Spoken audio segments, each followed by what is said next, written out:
Hello, everyone. Welcome.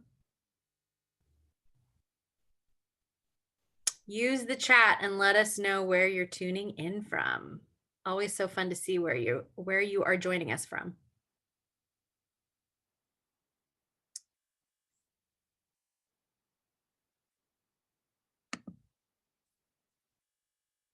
Sammamish, Portland, Savannah. Oh, hello. Yes, John O, you're in Savannah. Tacoma, Toronto. Hello, hello. Oh, Fremont representing. Thank you. Santa Monica, Redwood City. Welcome. Capitol Hill, Charleston, Mount Lake Terrace. All right, we're going to let a few more of you get tuned in here and then we will get started.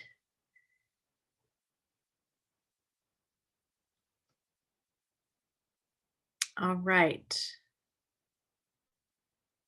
Looks like we're leveling off a little bit, so we'll go ahead and get started.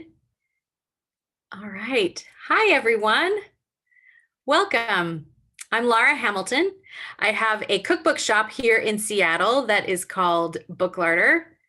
Hi, Jono. Hello.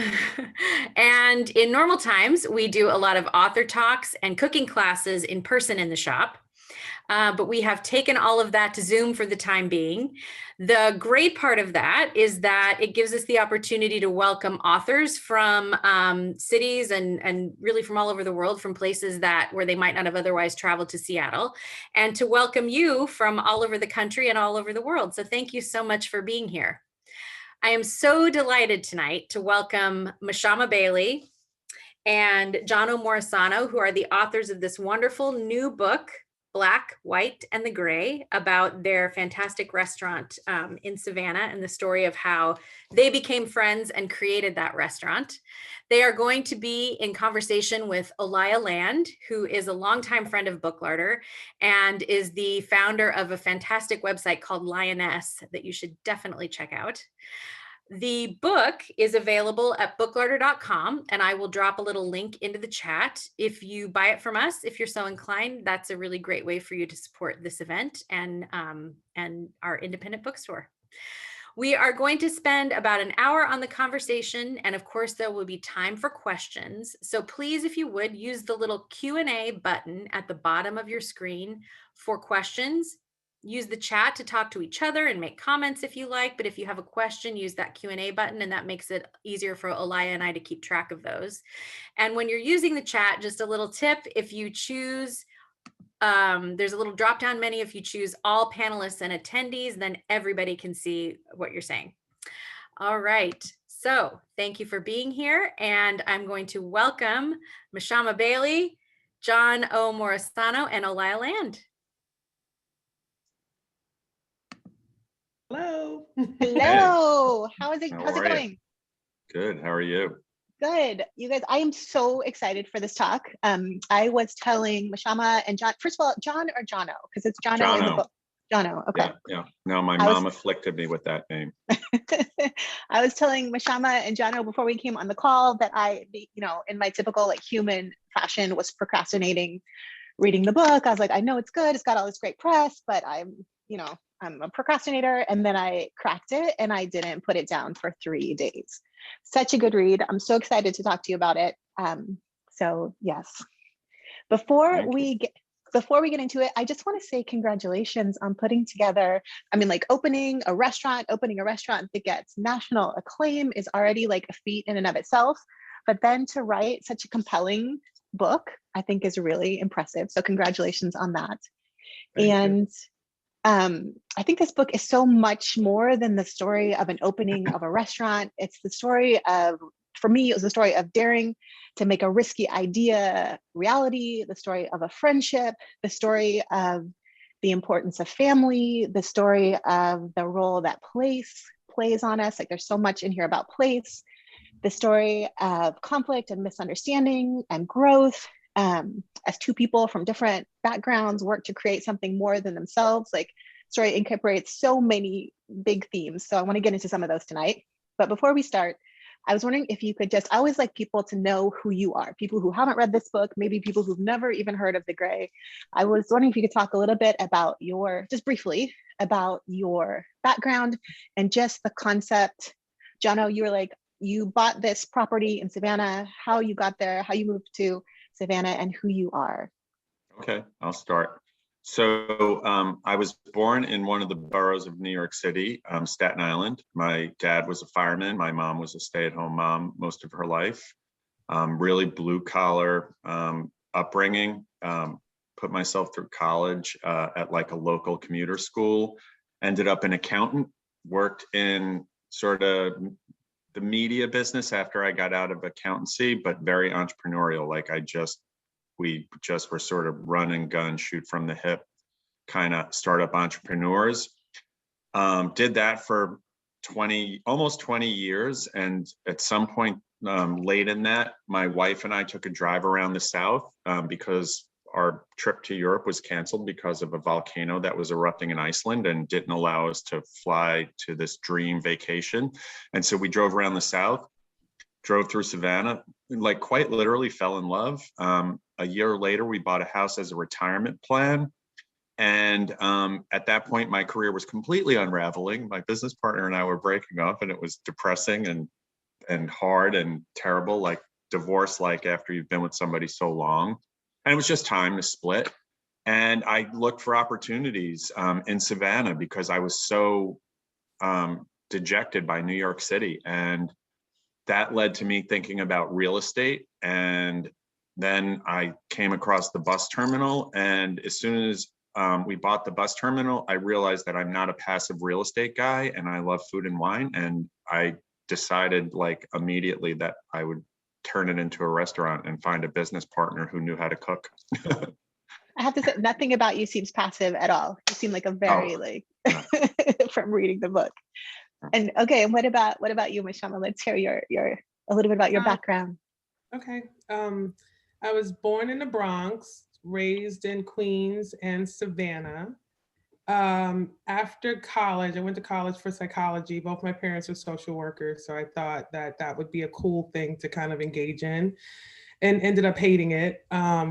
Realized I wasn't as big of a people person as I thought. So after college, I went into cooking school after working for a year or two. Then went through restaurants and that whole jazz in my mid-20s, and decided to go to France and cook it was supposed to be for 2 months and it ended up being for 5 months. And I cooked in the countryside of Burgundy. And so that really kind of sparked this interest of cooking Southern food. So when I came back to the States in 2008, I was really interested in relocating to the South. My parents had already came back South from New York City at that time. So I thought it was just a natural gravitation for me. But when I got back to New York City, I realized that I didn't really have that much experience. You know, I cooked at a very entry level before I decided to kind of take this hiatus from the field. So I ended up diving back into restaurants and working my way up. And I worked my way up to a sous chef at Prune restaurant in New York City. And that's where I met John O. And, you know, we partnered and now we have this book. So just cooking and working. And that was what, 7 years ago, John O? 6, 7, 8? Yeah, but it only feels like 12 or 15. Yeah. Okay, thank you for telling us a little bit about your backgrounds. So if we're talking about the restaurant, I would like to just start at the beginning, like begin at the beginning. John O, you said that you were kind of like needed to change from New York and you moved down to Savannah and you found this space, and the space used to be it was an abandoned Greyhound bus terminal. So I just like to hear, like, at first, like, it sounds like it was pretty dilapidated. What drew you, of all the spaces in Savannah, like what drew you to it? What about the energy? And yeah, and why Savannah? So just because, like, the way you framed it, that, you know, I was kind of done with New York, I just, very, very short anecdote. We got the best review I think we've ever gotten the other day on Google. And the review was, and I'm pretty much on point on almost exactly what it said. It said, "Do not go here. a bunch of Manhattan rejects serving pedestrian food at outrageous prices on Google. And I have to tell you, it made me laugh out loud because it reminded me of how visceral food is and how much, people are like, oh, or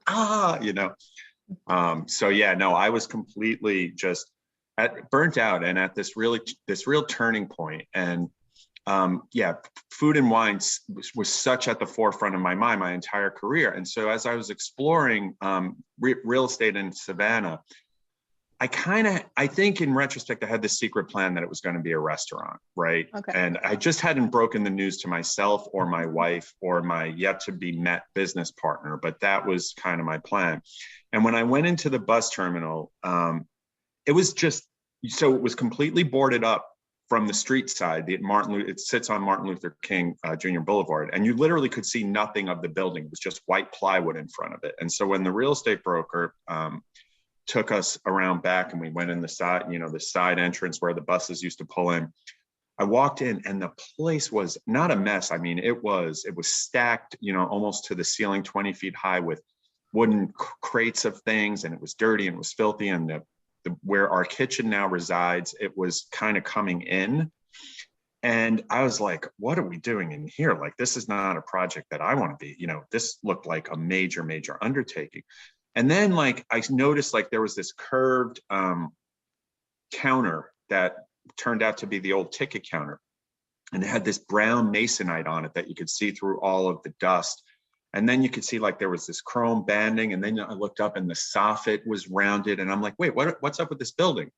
And she's like, oh, it's built in 38. It's this Art Moderne, which was America's response to Art Deco, because we couldn't just call it Art Deco for some reason. So we came up with Art Moderne, which, was cars and things looked like they were moving quickly and things like that. And all of a sudden I looked around and the whole building was like that. And when Jackie, the real estate person, took me out front between that plywood sheeting and the facade of the building, it was this rounded facade. And even though it was brick and stripped of its original facade, it was beautiful. And I was just like, oh, this is a special building. She's like, this is a really special building because there aren't many examples of Art Deco in Savannah. It's mostly, period 1850 to 1875. So this was really something standout. And I immediately was like, you meet people who don't love this architecture or that architecture. You very rarely meet someone who doesn't like Art Deco and that period of architecture. So that was, it was that,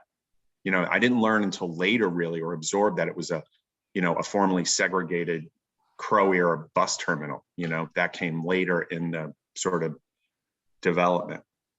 Yeah, I want to totally get into the history of the building, because I think it's really interesting, and your take on it is super important, I think, to the whole mission of the restaurant. But so you have this idea, you're like, okay, we're going to do this. You get your design team in order. You're being super rigorous. You realize, and you don't have any restaurant experience at this point, right? No. Well, okay. I mean, I've eaten out a lot.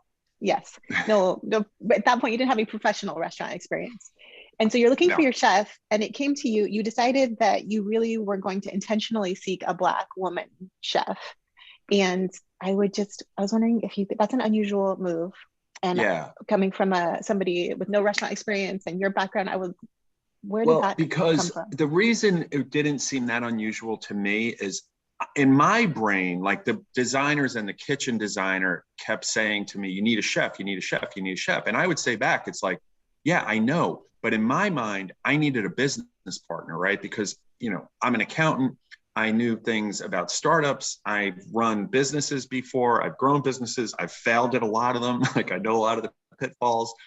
But I knew nothing about cooking. And one of the things you learn in doing a lot of startups is that you have to compliment yourself. If you think you know everything, you're definitely destined for failure. So when they were saying chef, chef, chef, I was thinking business partner, business partner, business partner. And that is not a small undertaking. And you don't go put out an ad saying, man seeking business partner. You have to, typically, and Mashama, you framed this for me once really clearly. It's like, we didn't even know each other, right? How do you become business partners with someone you've never met before? And so for me, it was a much more daunting undertaking than finding a chef. And when I was thinking about it, it's like, okay, Savannah's this 53% Black, 47% white city. you know, I'm a white guy, and this was before being, you know, before, this was 7 years ago. So like white male privilege was not, I wasn't thinking about that. That wasn't the buzzword at the time, and not to minimalize what it is now, but I was just thinking, okay, I live in this, we're building this restaurant in this really bifurcated city. And I want it to be a community hub, because the places that I love to go to is where it's a neighborhood place. The locals go, you know, there were plenty of tourist spots in Savannah. And so I just was like, you know, walked in the building one day, and I'm like, you know, we still had the colored waiting room was, you know, still intact, the colored bathrooms, you know, the majority of the space is for the white travelers. And I was just like, oh God, if we're going to reach the city, if we're going to reach this, you know, this bifurcated place, I got to find somebody as my business partner that is the exact opposite of me. And that, to me, you know, in my simple pea brain was, I'm a guy, find a girl, I'm white, she's got to be black. And it was that simple. All right. All right. And Mashama, I'd actually, before I ask, well, actually, I'll ask you a question, then I have a quote I want to read from the book. But you talk a lot in the book about your initial mistrust of John, or some of the reservations that you had because of the relationships between Black and white people doing business together, because of the history of Black people being in positions of service in the South. So I was wondering if I could read a quote from the book, and then I was wondering if you could speak on it a little bit for us.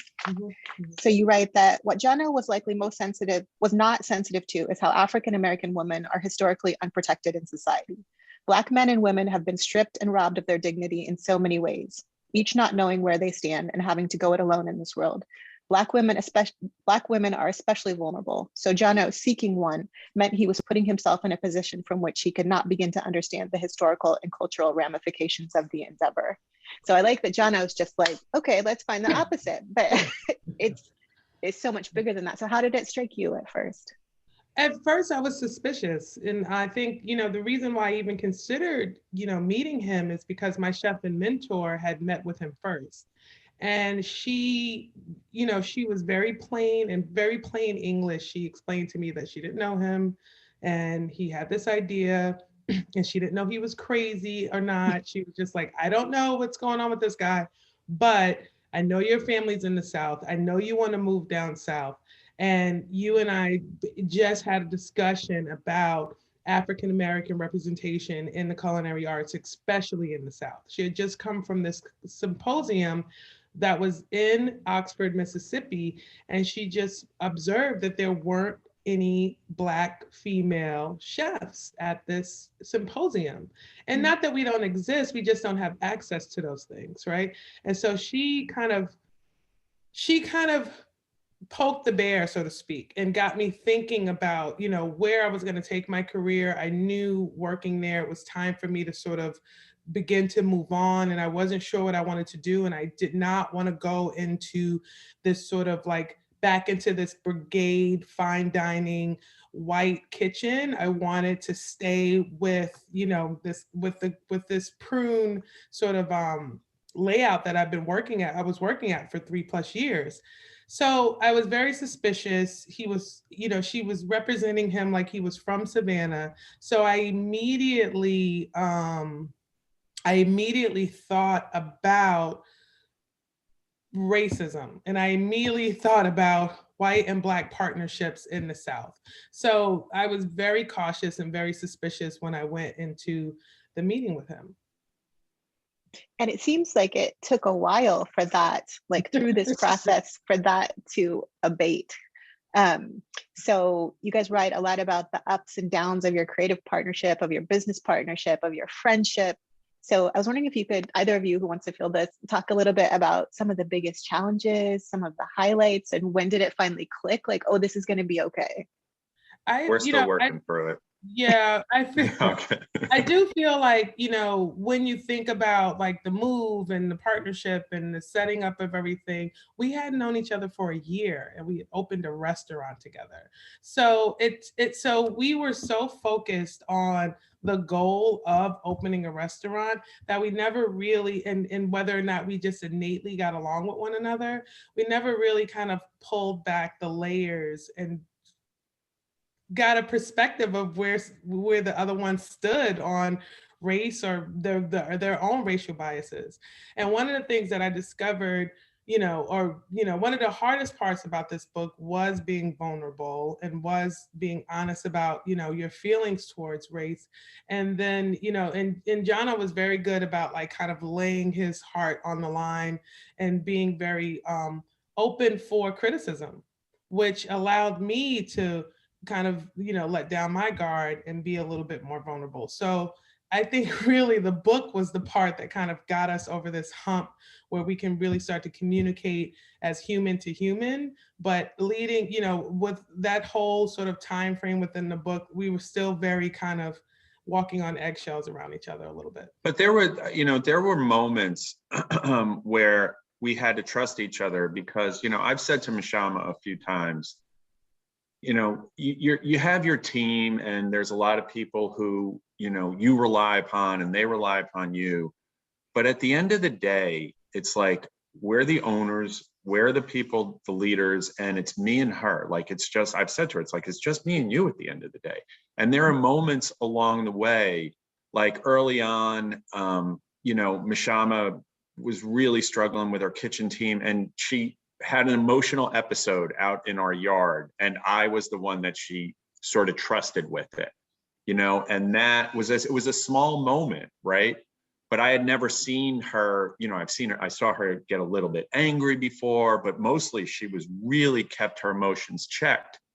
And for a couple of few years. And, the Scott, which is, there's a big part of the book for those of you who haven't read it, that's around our general manager and, this sort of, tragic event that happened in the middle of the restaurant, like stuff like that brings you together, as sad as it is. And also just working. I mean, you've worked in restaurants, Olaiya, for 20 years, you said before this, it's like that shift drink at the end of the night where you've just been through, the restaurant equivalent of hell and back is very, very bonding, so there were those moments along the way that laid the framework, I think.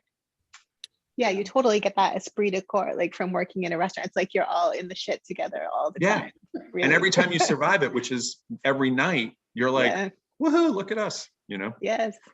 I love it. A wonderful thing where you do kind of feel like you're suiting up for battle, like you're not saving lives, you're serving food, but it almost feels like you have to put this battle armor on and you go into service and for 4 hours you got your smile on and you got your, you're cooking your food the way you need to cook it. And then after you just kind of take all that off and set it on the chair beside you and you get to see the real person that's Christina. Yes, and that's why I love, you guys talk a lot about family in the book, both about your birth families, but also the family of the restaurant and your approach that this is really more than a business and it's a family.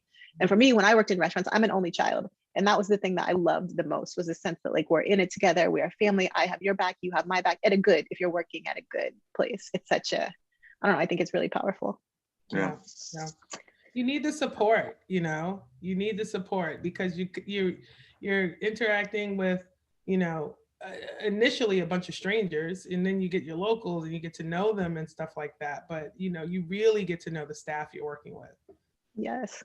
And if you like each other, you have a shift drink together and you get that family spirit. I love it.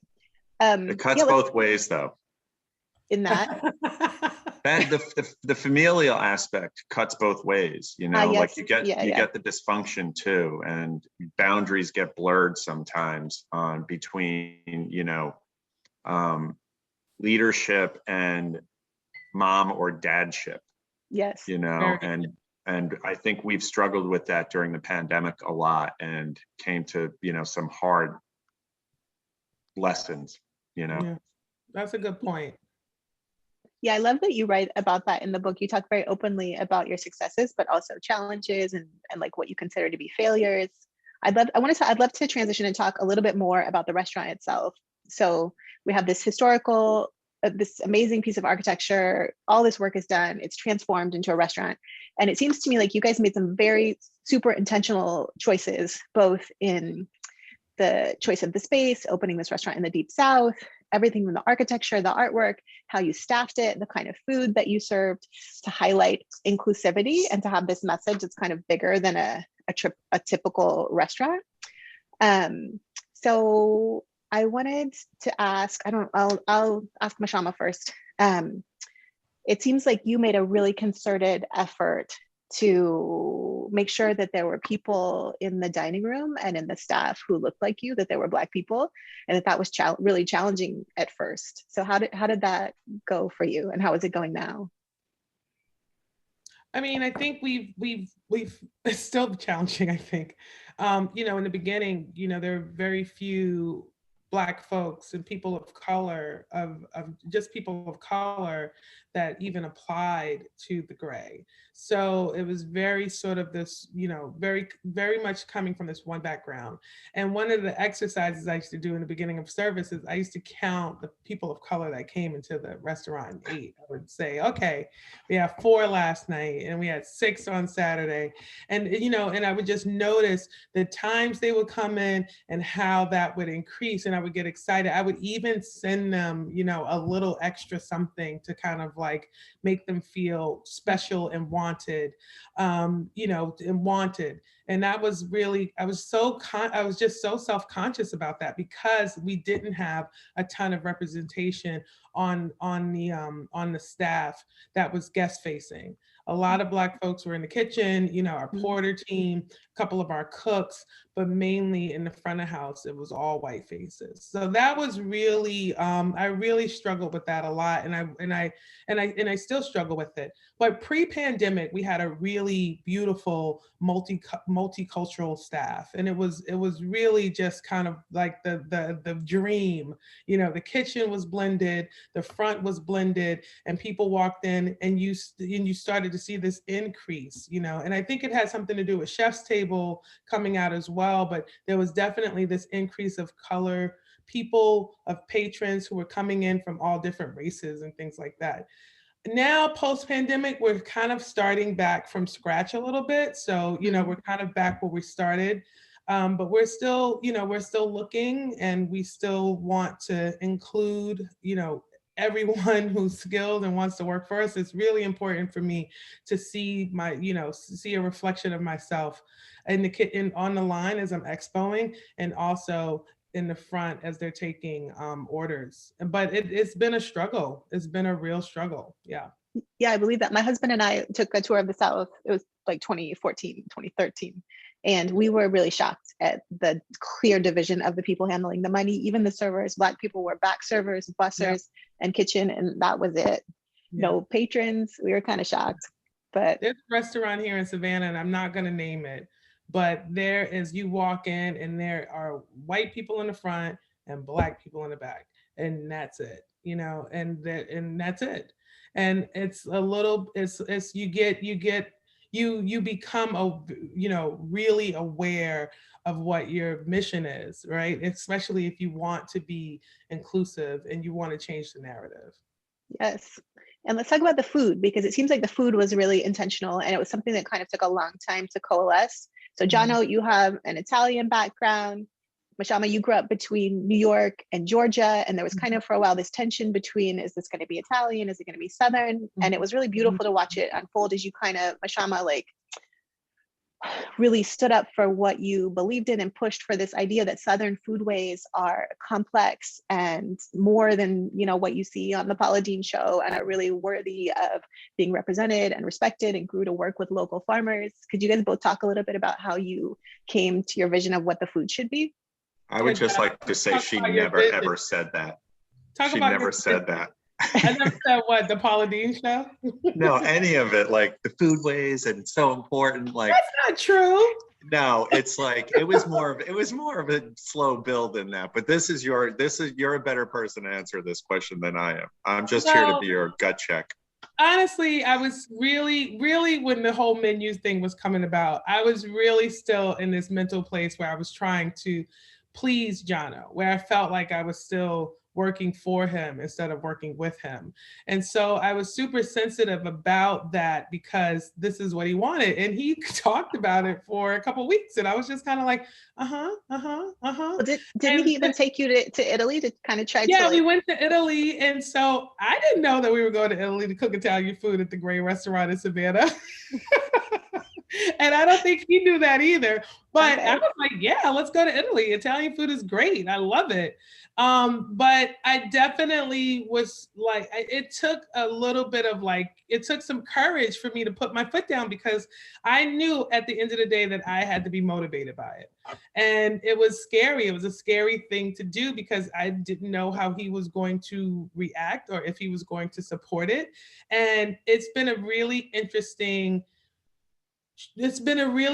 journey because his perspective is different, and he trusts that the food that we're cooking is definitely authentic and healthy. I think he was really concerned about the healthiness of the restaurant, the healthiness of the food at the restaurant, and his dinners there. That's all right. I just want to dispel a few myths here. One, I work as hard as anybody. I don't just eat dinner. Two, the only reason I said what I said earlier is that I don't think that either one of us, I certainly didn't, but when we were going through when Mashama was going through the menu development process, we were, Mashama says she was trying to please me. We both were very fearful of hurting each other's feelings, right? But we had these strong opinions. I was a little more crafty because I had come out of a corporate environment. So I was a little more crafty about selling my opinion without, selling it hard. And because I didn't want to step on Mashama's toes, because that was her bailiwick. And also I wanted Mashama to come in on day one, this woman who had achieved the rank of sous chef, at one of the world's great restaurants. I think Prune is up there, right? The food at Prune is, some of the bombest you're ever going to find. But it was 35 seats, right? And she had never navigated these waters. And I wanted her to come in and be a business partner immediately, have opinions, put her, and that was it was a really unrealistic point of view. And it was unrealistic for Mashama to think that I wasn't going to, our expectations of each other at that stage were just not realistic. And we navigated them really delicately in retrospect, we had some fights over it or some disagreements over it, but mostly we never hurt each other's feelings and we got through it, but it was a fear of sort of offending the other person a lot of the time. But to Jono's point though, there was a sort of discussion where it was okay, we should cook for Southern food and this is why. And, he was pleading a case. He was well, and he was sort of laying out all these kind of statistics on why, an Italian restaurant would work or something other than Southern would work, And, I was kind of well, this is why the Southern thing would work. And this is what's important. And I think we just had to hear each other out. But he definitely was way more vocal than I was about the food because I was still trying to figure it out. I was where do I buy lettuces? Yeah. Where do I buy? What season is this? When are we going to open? Who am I going to buy vegetables from? Who am I going to buy meat from? I came from a very purveyor driven restaurant with some really high quality, who sold really high quality ingredients to our restaurant. And coming here, it was a whole different ball game. And I didn't know how to navigate that and figure out what the food was going to be and, be able to verbalize those things. And Jono, he was able to verbalize that at a point where I was really vulnerable. And I was just kind of yeah, no, I don't think that this is going to work out the way that you want it to. Yeah, I think that's all really fair. The only other thing is I really was afraid. I didn't know what Southern food was. Before I met Mashama, I had never heard of Edna Lewis, right? Mm. I thought I was the one who really thought that Southern food was the stuff that Paula Deen was slinging on food TV. I really did. Or Emerald's version of New Orleans food that every time you looked at it, it was butter and cream and which all of those things are delicious, used in the right way. But so is preserving stuff and pickling stuff and smoking and, all these things that, get it done, so to speak. Yeah, that's why That's why we need you, because that's what I thought before I went to the South. And when I went to the South and saw ingredients that here on the West Coast I had never seen or heard of or prepared in these ways, it was so exciting for me. And so I think like we just need more people like you getting the word out there. That this was a question I was going to ask at the end, but are you guys going to write a cookbook? Any chance? I don't want. I'm not. I can tell you that. All right. I'm the narrative nonfiction guy, not the cookbook guy. Okay, we'll have to come to you then to experience it. Yeah, I mean, I don't know. Writing this book was not easy. So I'm just, I'm still kind of like, they say when women have children, they kind of forget how childbirth is. I haven't forgotten what this journey of writing this book was like yet. So I'm not ready to think about another one. All right, we'll give it a little time. We'll give it a year or two and see where you're at. As long as we're speaking about food, I would like to know how people in Savannah received you at first. Did they see you as like interlopers, like that Google review, like, oh, look at these people coming down from New York, trying to cook Southern food, or did it take a while to win them over? Like, how did that go? John O, you should speak to this. I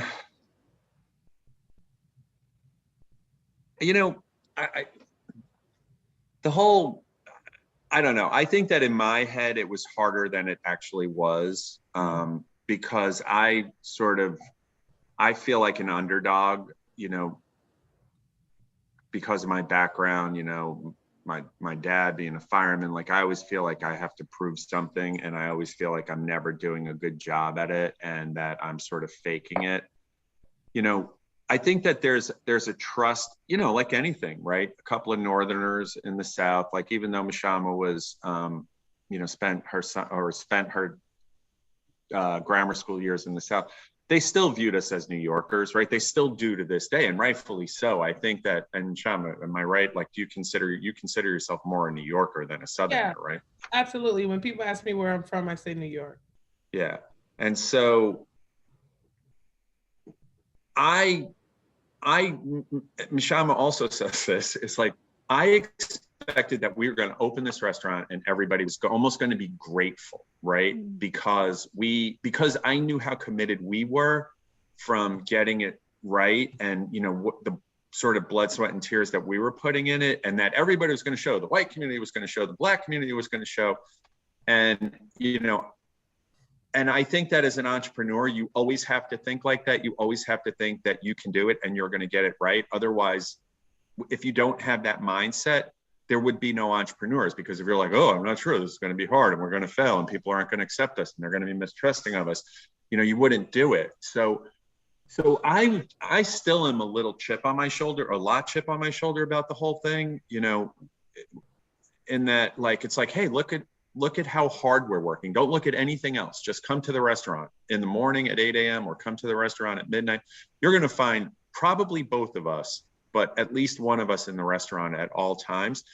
And that started to create the trust. And, I can remember like that first week or maybe 2 months after we were open, I'm going to tell a bad story about Marcus Kenny, who's featured prominently in the book because he's the artist that did the painting that is sort of very integral in rooting to the gray, frankly. And he called me like 2 months in. He goes, listen, I just want to tell you on the DL, like, people aren't that happy with the food. It's like, really? It's been 2 months. Like, why are you calling me and giving me this stress? But that's kind of, and we laugh about it now, where the three of us and his wife and my wife, we're all great friends. But that's kind of that mistrust of like, oh, we're not ready for this. And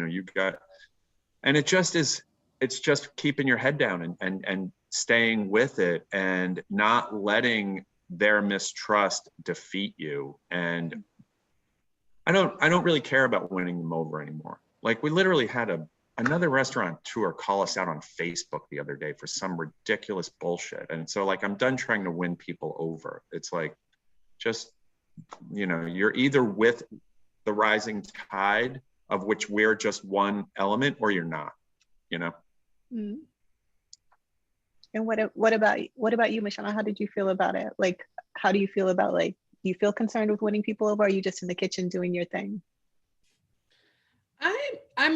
I'm always concerned about winning people over. I think that's why I cook for a living. Like I want to convince you that I want to convince you that carrots are delicious or chicken livers are delicious. So I'm always sort of like coming from that place where it's like, I can change your mind.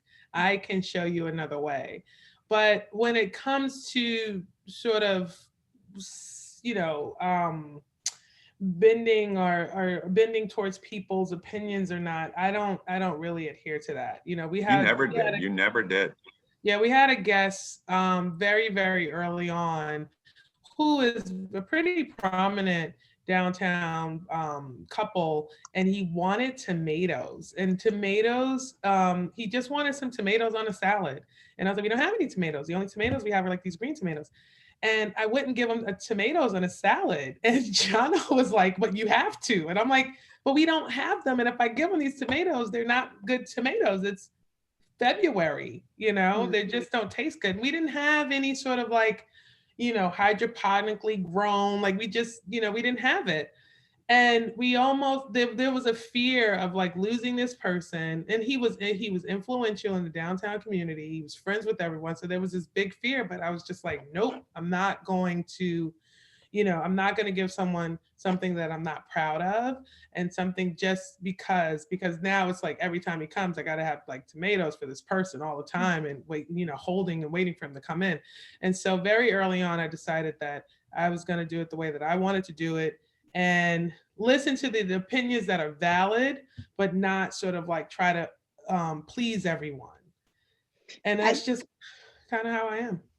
I love that story. Like throughout the book, like all these instances of you guys kind of sticking to your guns. John O, you mentioned a little bit the artwork, the kind of prominent artwork in the restaurant, and I was going to ask you about that next. Could you talk a little bit about the story of that? Is it a painting or a mixed media? Yeah, it's a painting. I mean, it's part collage and part painting, but yeah. So you know, Savannah is very much about art and music, right? And part of the reason that my wife and I picked Savannah was for that, right? Because like, you know, it's hard to find cities that are sort of cozy and small that also give weight to art and culture. And Savannah really gives a lot of weight to art. So there's a lot of local artists that are making good art. So when we bought our house here, like we were like, all right, we're going to support the local arts community by anything that we hang in our house is going to be local. And so from there, when we started, we didn't really start to think about art in the design phase. Mashama was well on when we started to think about, okay, what are we going to hang on the walls? And I had introduced her to some of the artists that I knew in town. And one of them was this guy, Marcus Kenny, the one who, you know, food's not that good guy. And Marcus, but Marcus he's really truly a brilliant artist, and he works in a lot of different mediums. And so we went to his studio and we told him, listen, the dining room is really, it's not austere, but it's a little monochromatic in that it's deep wood and then a few other colors, and they're all earth tony, and you know, there's nothing that goes away from that. So we just like over our most desired table 34, we just want to hang a piece of art that's just a big splash of color. And Marcus had a relationship with the building because he went to Savannah College of Art and Design Photography School for his MFA next door. The place was a restaurant for a brief period of time when he was at that school in the 90s. You know, he walked past it every day for 20 years. Like he just knew the building. And he's like, well, what do you want me to paint? And we were just like, Mashama was having like sort of a burgeoning friendship with him. And we were both just like, you know what? You know the building, you know Savannah, you know me, you're getting to know Mashama, just paint what you want. And he painted this sort of postcard-like image that is a family who comes down to Savannah from New York in a Greyhound bus. And there is lots of inference and reference to race and class and culture. And on first blush, when we went to see it in his studio, the first day he kind of unveiled it to us, it was still unfinished. he was like, what do you think? And I was like, whoa, that's a hell of a provocative piece of art to hang in a formerly segregated bus terminal with a white and black partnership running the joint. Isn't there a bus in the image with black people in the front and white people in the They back? came down, the people were in the bus and they came down from New York to Savannah. Like the license plate on the back was New York and the front Savannah or something like that. And I was just like, whoa. And Mashama was there and she kind of took the story from there. Yeah, the first thing I noticed, I mean, obviously I saw the bigger picture of this sort of multiracial family, this white dad, this woman, mom was from, the East, and the child looked African. And so it was like sort of like this kind of multiracial family unit. But I looked up in the sky and it was the earth was in the sky. So I realized that this was a piece about what if things were sort of like different and flipped on its ear. What if there wasn't 400 years of this sort of like segregation and oppression and all this other stuff, and we were kind of living as this kind of group of people together regardless of our skin color. And that was sort of like the first feeling that I had about it. And I didn't know Marcus that well. And I was like, I love it. And he was just kind of like, John O, what do you think? I was like, I'm afraid of it. And you know what's so metaphoric about this, the way this story just went down, is like, this is why Mashama is the cook and the creative in the partnership, because I never even noticed the earth in the sky or any of the nuance of the thing. I was just like, it doesn't add up. Don't know. This is, like I said, I love this, like the vision, this restaurant, just, I haven't been obviously, but it feels very special in many of the things that you are doing. And I'm very happy that you exist. And this brings me to the last point. I want to leave some time for questions, but at its heart, this book seemed to me, and the story of the gray and the gray itself and your story strikes me as a story of hope, about doing what's right and what's meaningful over what's easy. So I have one more quote that I want to read. Let me find it.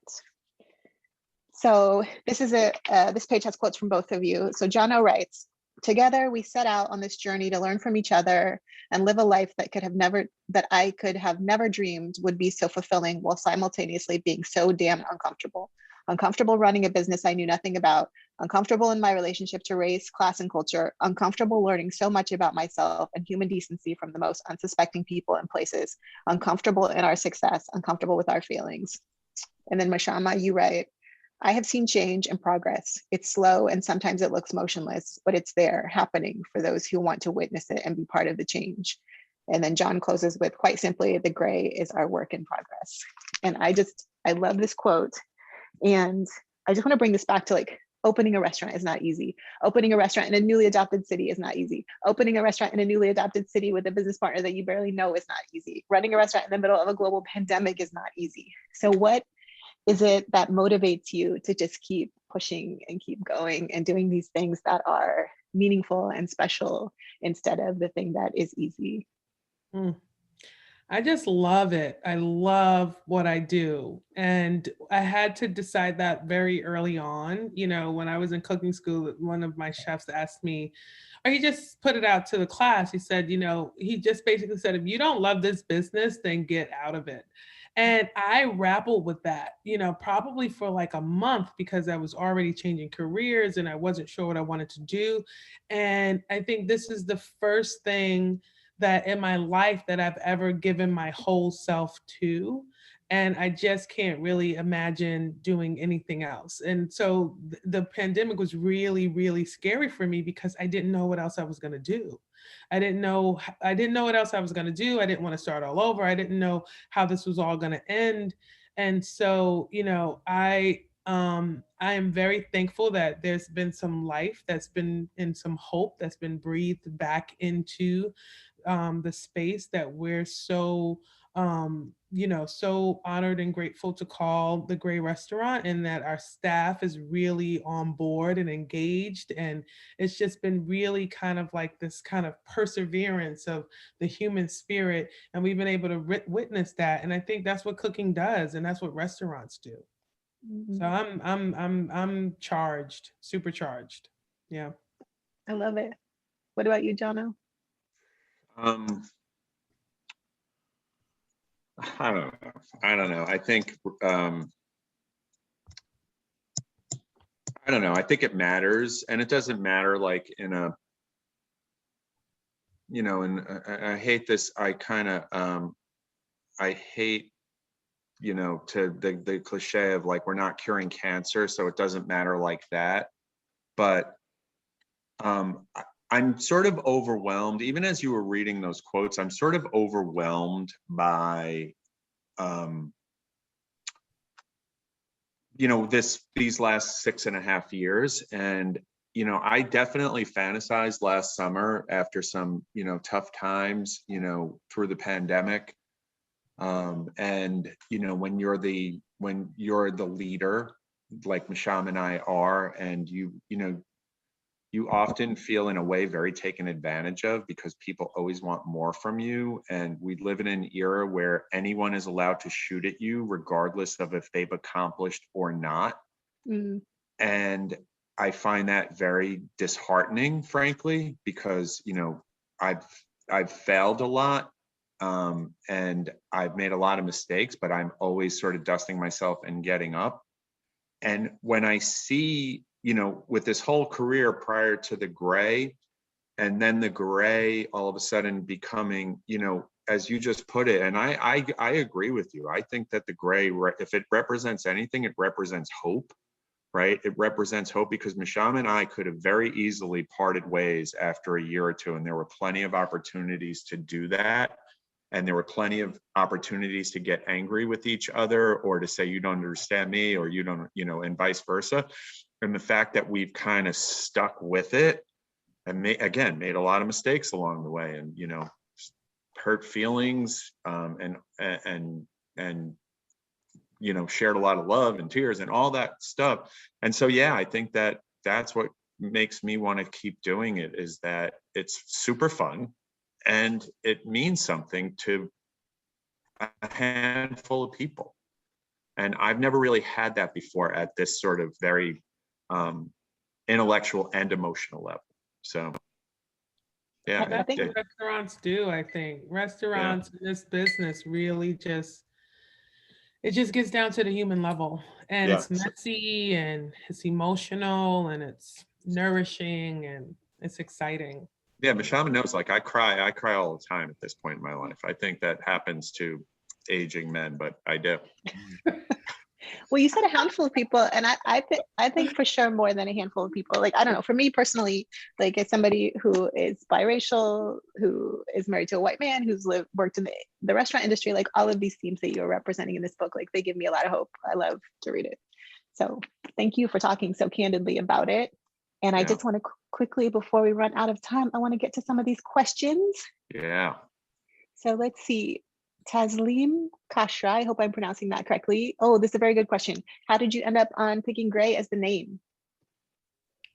It's really, we were drunk. I was with a really close friend of mine who's now working with me and Mashama, and two pals of his in my apartment at like 2 o'clock in the morning. And I was really hemming and hawing over the name. And, you know, I was like, oh, maybe we should call it the Gray and the Hound, or, you know, because we get he's like, why don't you just call it the Gray? And we were all like, oh, that's brilliant. And then the next morning, though, I was like, oh, the Gray, it represents this area between black and white and right and wrong and good and bad. And Michelle was like, shut up, the Gray sounds good. Let's do it. I was like, yeah. It was really that simple. I like the name. I was looking for all the metaphor in it, and she was like, yeah, the Gray sounds good. Go get the sign guys working. No, it's perfect on all those levels. Here, Kevin Tyler says, this is not a question, but he says, Chef Bailey, your talk last night with MoFad was super fun too. Nice. You talked a lot on that talk. I'm surprised he he got to hear me, but thank you. Hey, Kevin's been a huge supporter the last few weeks, so I would like to shout out Kevin and thank you for the note. Really appreciate it. An anonymous attendee says, in chapter 17, Mashama talks about Black folks and white folks doing business together. Since you opened the Gray, have you seen any change in attitude from people in Savannah and Georgia? Yeah, you talk about that a lot in the book, about the general like separation, you know, this like flourishing, affluent downtown. Any changes? I mean, I don't I don't know. I don't know. I don't think so. But yeah, I don't think there've been sort of like, I don't think we've moved the needle in Yeah. Savannah in that regard. But in the South, it's very, especially in a city like Savannah, it is that you don't have the like when you come from bigger cities, you don't have like all this diversity kind of like, in your face. So it is very black and white here. But I do think that people who, people who may have thought we were, pretending or are not, not really engaged with this process, I think we've won a lot of people over.